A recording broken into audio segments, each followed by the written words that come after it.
Bom dia, queridos, graça e paz a todos, nesse sábado abençoado, esse sábado onde estamos vivendo um dia da graça de Deus, debaixo da graça do Todo-Poderoso.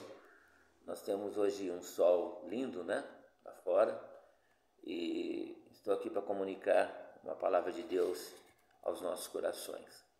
No livro de Mateus, capítulo 11, versículo 28, o Senhor, ele faz um convite. Ele diz assim: vinde a mim, todos vós que andais cansados e oprimidos, que eu vos aliviarei.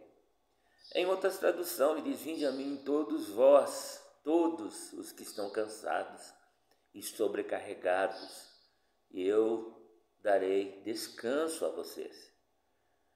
Jesus, ele não nos envia para irmos antes do vinde. Na verdade, quando Moisés estava muito cansado, doente, estava querendo fazer a obra de Deus na força do braço, não tinha mais saúde para atender todo aquele povo, Deus disse: Moisés, eu não preciso de um morto, você tem que continuar vivo. Institui 70 anciãos de boa reputação e coloca sobre conselheiro para o povo. E você fica só com as causas mais graves, que Moisés já estava doente, se desgastando, achando que ele tinha que fazer tudo sozinho. Deus não quer de você algo que você não tem ou não possa dar. Na verdade, Jesus disse: sem mim nada podereis fazer. E a paz que vem em nós, a graça que vem em nós, a alegria que vem em nós, o amor que vem em nós, a longanimidade, a bondade, a mansidão, a temperança, o domínio próprio, a fé, tudo isso, o gozo, vem como fruto do Espírito Santo que habita em nós. Mas mesmo assim, como seres humanos, às vezes nos encontramos cansados. E ele fala essas palavras aos que já são deles, aos que são deles já. Ele fala: vinde a mim. Vinde, vinde, todos que andais cansados, e todos se cansam, tanto aqueles que não conhecem a Jesus, como aqueles que conhecem a Jesus. A Bíblia diz que até os jovens se cansam e se fadigam, E aí é hora de ir a Jesus. Esse é um conselho para todos nós. Está cansado, sobrecarregado, venha a Jesus. Ele diz: e eu vos aliviarei. Em mim vocês encontrarão descanso. Tomai sobre vós o meu jugo e aprendei de mim, que sou manso e humilde de coração. Encontrarão descanso para as vossas almas. Então, o vinde de Jesus é para quem está cansado, é para quem está sobrecarregado. Ele não quer que você sobrecarregue, não é? Mas quando ele envia o ide de Jesus, que está lá no Evangelho de Mateus 28, versículo 18 ao 20, quando ele diz, aproximando-se Jesus, os discípulos, ele falou dizendo o seguinte: foi-me dado todo o poder nos céus e na terra, toda a autoridade nos céus e na terra, portanto, ide, fazei discípulos de todas as nações, batizando em nome do Pai, do Filho e do Espírito Santo, e ensinando-os a guardar, todas as coisas que eu vos tenho ensinado, todas as coisas que eu vos tenho mandado, que eu tenho ensinado vocês, e eis que estarei convosco todos os dias, até a consumação dos séculos. Então aqui a gente vê que Jesus, ele nos traz algo importantíssimo para vivermos, para ir até onde estão as pessoas, para fazer discípulos das nações.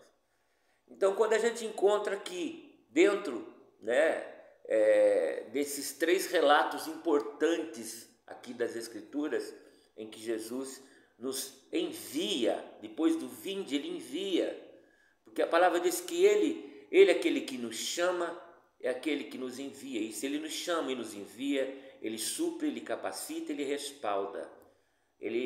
Se você faz a obra de Deus de uma forma que você não sente fluir, porque alguma coisa está errada com o ide de Jesus, alguma coisa, talvez você ainda precisava vir do que ir. Você tem que ser trabalhado. Jesus diz: ficai em Jerusalém, até que do alto sejais revestido do poder de Deus. Esse ficai, para que vocês recebam a unção do Espírito Santo. Está lá em Atos, né? Fiquem em Jerusalém, né? Depois sim, vocês serão minhas testemunhas, tanto em Jerusalém, Judéia, Samaria, até os confins da terra. Mas primeiro sejam cheios, primeiro sejam encorajados, primeiro como Pedro, né? Que antes negava, agora estava cheio do Espírito Santo. E o primeiro sermão de Pedro, ali no cenáculo, renderam quase 3.000 almas para Jesus, que aceitaram de bom grado a palavra de Deus. E Pedro, cheio do Espírito Santo, com uma postura diferente, porque foi cheio da glória de Deus. Então ele teve que vir primeiro a Jesus.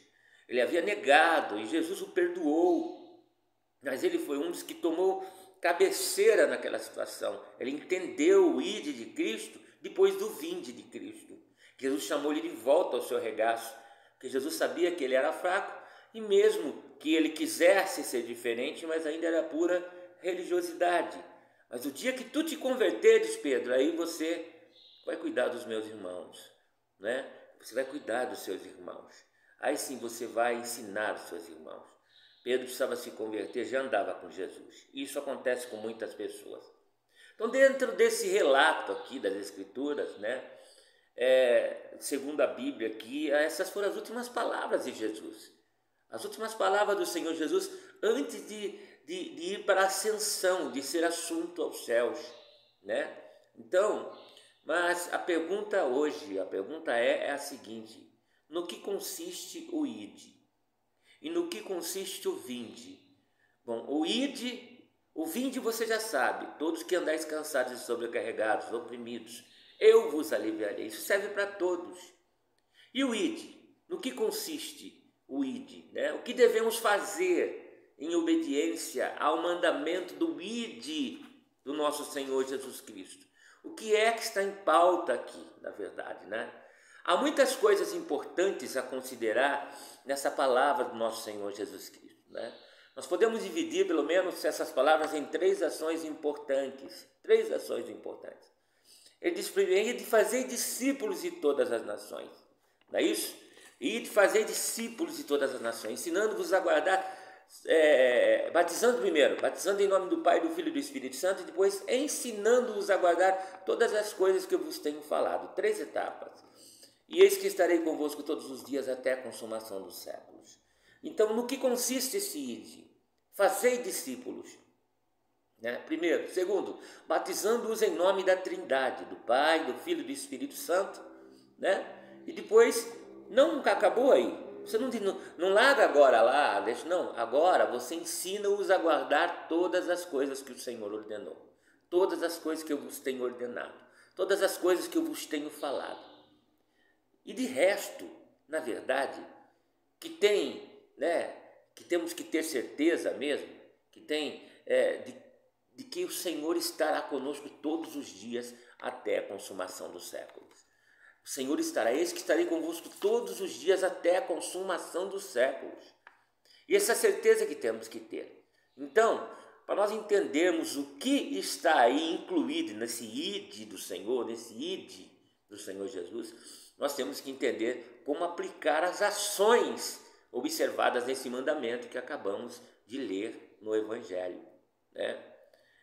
Quanto ao que o Senhor Jesus Cristo diz, fazer discípulos de todas as nações, né?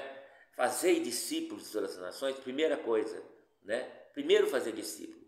Há 2 coisas importantes aqui que nós precisamos entender e realmente entender direito mesmo. 2 coisas muito importantes. A primeira coisa que temos que entender é que primeira coisa é que nós não podemos fazer discípulos para nós mesmos. O alvo é Cristo. Nós temos que apontar para Ele, assim como João Batista preparava o caminho do Senhor e apontava para Jesus. É apresentar Jesus através da nossa vida, não é? Então essa é a primeira coisa que nós devemos fazer. Discípulos, né? Não para nós mesmos, mas discípulos, né? Para o Senhor, não para qualquer homem, para qualquer líder evangélico, por mais santo que ele seja. É o Senhor que é o mestre, é o Senhor que é o Salvador, é o Senhor que é digno de toda a honra. É discípulos para Jesus, não é? Não somos nós os discipuladores, e sim o Senhor Jesus. Não somos nós os mestres ensinadores. Pelo contrário, É o Senhor Jesus que é o mestre, né? Ele é o mestre dos mestres, ele é o Senhor dos senhores. Nós precisamos entender isso. Como diz em Mateus, né? Capítulo 10, no versículo 24 e 25, né? Não é o discípulo mais do que o seu mestre. O discípulo não é maior do que o seu mestre, não é? Nem o servo mais do que o seu senhor. Basta o discípulo ser como o seu mestre, não é? Como o seu mestre. Porque Jesus diz: vós fareis sinais iguais ou maiores do que eu fiz em meu nome. Jesus não era egoísta. Ele nos deu e compartilhou esse poder, essa autoridade conosco, não é?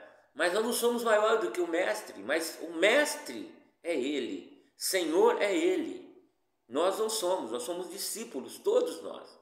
É discípulo discipulando discípulos, discípulos de Cristo, na verdade, né?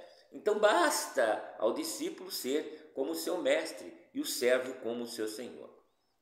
E os evangelhos é muito claro. O apóstolo João, em 8, 31 e 32, ele dizia ao Senhor Jesus, ele narra o que Jesus disse, né?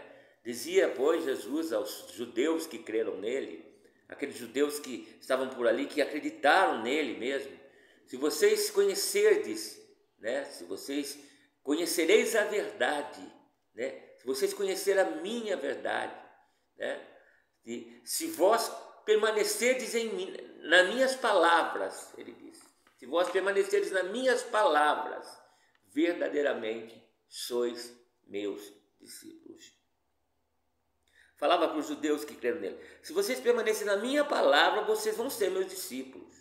Aí sim, aí vai acontecer uma metamorfose, uma metanoia, e conhecereis a verdade, e a verdade vos libertará, né?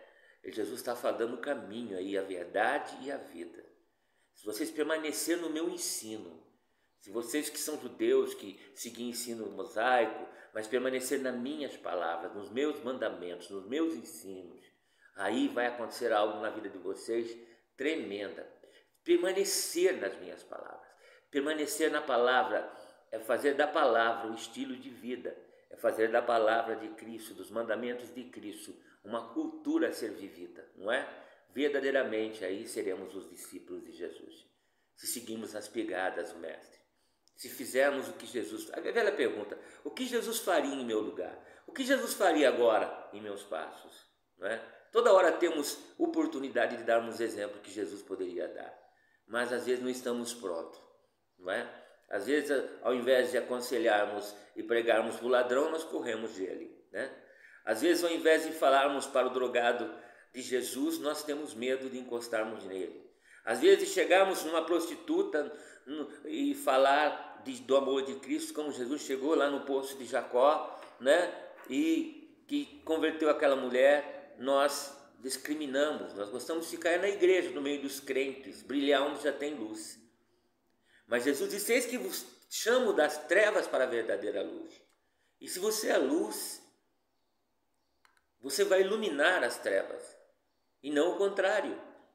Por isso que ele diz: e conhecereis a verdade, e a verdade vos libertará. Entendeu? Libertará, vocês não vão ser mais atraídos pelo mundo, vocês não vão ser atraídos pelas trevas. E essa verdade tem muito que se entender, e rende muito tópico e assunto. Se permanecerdes das minhas palavras, está dizendo, lá em João 8, 31 e 32. Verdadeiramente vocês vão ser meus discípulos. Aí sim, vocês vão conhecer a verdade. E conhecer a verdade, amados, é algo que pode ser dolorido. Conhecer a verdade é algo que pode nos custar. Conhecer a verdade é uma metanoia, é uma mudança de mente. E mudou a mente, mudou o comportamento. Você tem que estar disposto a perder, tem que se considerar morto. Já estou crucificado com Cristo, como diz Paulo: vivo não mais eu. É esse alvo que nós buscamos, de não temermos mais nada e mais ninguém, muito menos a morte. Paulo considerava a morte como lucro. Para mim, o viver é Cristo e o morrer é viver. E ele dizia para os judeus que creram nele: olha, eu vou dizer uma coisa para vocês, se vocês permanecerem nas minhas palavras, viver as minhas palavras, escutar os meus conselhos, aí vocês vão se tornar meus discípulos, seguir as minhas pegadas, viu? Vocês vão ser vistos como meus discípulos por causa da semelhança de vida, semelhança de atitude, né? Vocês serão, e vocês, nesse processo, vão conhecer a verdade.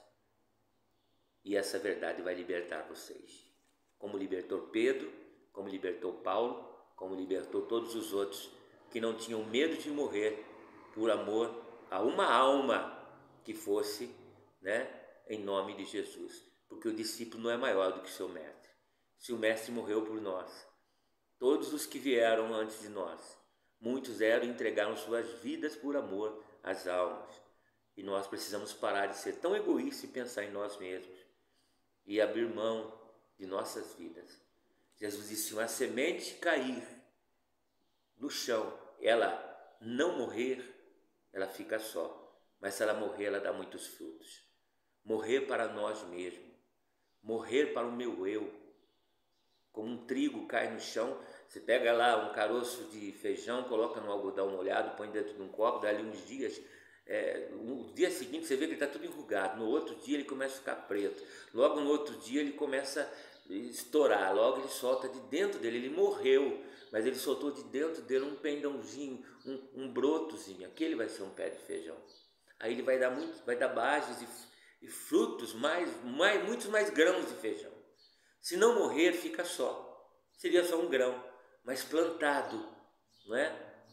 Morrendo para nós mesmos. Aí Jesus vive em nós. Se você vive para você, Jesus não pode viver em você. Por isso que ele disse: aquele que tentar achar a sua vida, perdê-la-á. Mas aquele que perder a sua vida por amor a mim, em outras palavras, perder a vida é entregar, deixar ele conduzir. Por amor a mim, esse a salvará. Não ter medo. É que é o medo que nos separa muitas vezes do sucesso. Não ser sucesso secular, de ser milionário, vou ganhar meu primeiro milhão, mas só se eu vou falar isso. Quando eu tiver dinheiro eu vou evangelizar, que é nada, não é isso. É ser cheio do Espírito Santo, é deixar Cristo ser formado em nós, para que possamos conhecer a verdade. Se